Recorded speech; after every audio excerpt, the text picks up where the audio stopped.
عن أنس رضي الله عنه قال سمعت رسول الله صلى الله عليه وسلم يقول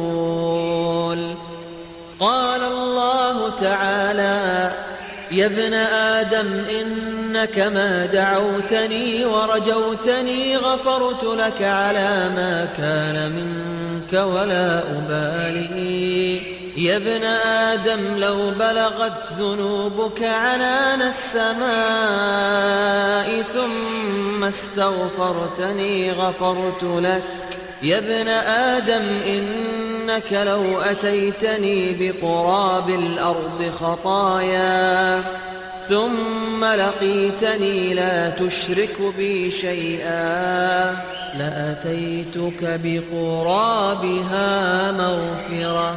Miaka puun ki Anas, mia swatun swallah, api teruian, amia negakan Rasulullah sallallahu alaihi wasallam, adi inian teruon api teru wallah, hem bawataan wadam. Nama ta'an asadun saka pepemang ning karakan nagu ka pepengang harapan karakan. Na iprila akan rekasongane na dingka di imang gulau la adusa, sa kena ubarakan margen, hem bawataan wadam. Na apiapan miraut sumanga dusang ka ko mga gebun si eko kawang sa kadaklian. Orian yan namang nikarakan sarila na prilang kusaka. Hem bawataan wadam. Na mataan na apiapan mitaling umang karakan supeka penoko liawaw ulupa akadaklian na mga dusa.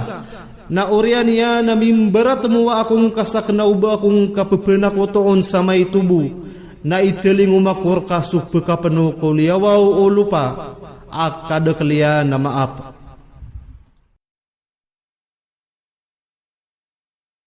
Miaka puun ki Anas, mia swatun swallah, api teruian, amia negakan Rasulullah sallallahu alaihi wasallam, adi inian teruon api teru wallah, hem bawataan wadam. Nama ta'an asadun saka pepemang ning karakan nagu ka pepengang harapan karakan. Na iprila akan rekasongane na dingka di imang gulau la adusa, sa kena ubarakan margen, hem bawataan wadam. Na apiapan miraut sumanga dusang ka ko mga gebun si eko kawang sa kadaklian. Orian yan namang nikarakan sarila na prilang kusaka, hem bawataan wadam. Na mataan na apiapan mitaling umang karakan supeka penoko liawaw ulupa akadaklian na mga dusa. Na orian ya na mimbarat muwa akong kasakna uba akong kapepenak otoon sa may tubo.